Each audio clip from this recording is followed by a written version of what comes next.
Listen here. Mine started at in high school. When, was there for together. I thought was forever. I thought I was with him a long time.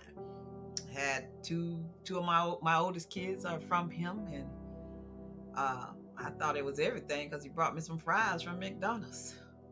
So I was like, what? I thought he was the one. But let me tell you, God will show you, won't he? No, I thought, and I think he was more of a controller. He was, he wanted to tell me what I can wear, who I can talk to. And, back then you didn't tell your family all of that. Well, you didn't tell your family. My family didn't know all of that stuff that was going on. And I decided when I got out of high school, because I was, had children, we gonna move in together. We moved in together, and oh, Father, that's when the control really started, and the abuse, the control it was first, and then the abuse. I hit you this way, I hit you that way, I control you that way, I control you this way, and you thought that's what you were supposed to go through when you didn't know better, so you just stayed in it. You just stayed in it, and you know it's amazing when you have to move out your own town for change. And but I have experienced a lot of physical, mental abuse, so I didn't know who I was. I didn't know. And I was raised by my grandparents too, and they were ministers. My grandfather was a pastor.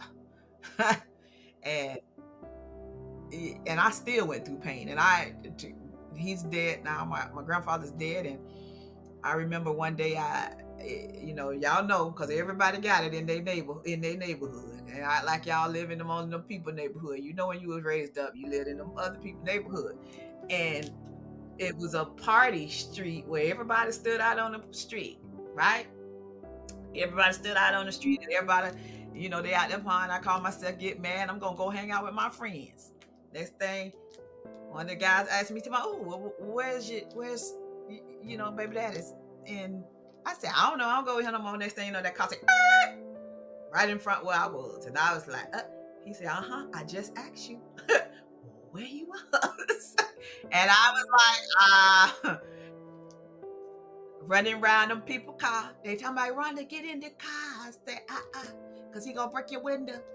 And he literally, I got in the car. He took me to my dad's house and pick up my kids, and my dad, and I was crying when I went in the house, and he was like, what's wrong with you? And he was like, when he came in the house, he was like, why you keep hitting on her? I did not know he knew.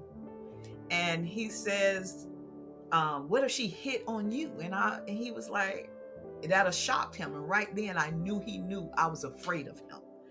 And I had to change who I was. It took some time. When I told him to leave, it took him about 5 months to leave. God knows, it took about 5 months to leave. He would listen to my conversation, so he was knowing what I was saying. He was knowing, I go do this, I go do that. I mean, he literally built a Walkman, broke the cord on it, and every time I picked up the phone, he in the other room picking up the phone, listening to my conversation. So just because you see me where I'm at today, don't mean you don't know what I've been through. That's testimonies. That's through the battlefields that I went through. So believe me, I went there.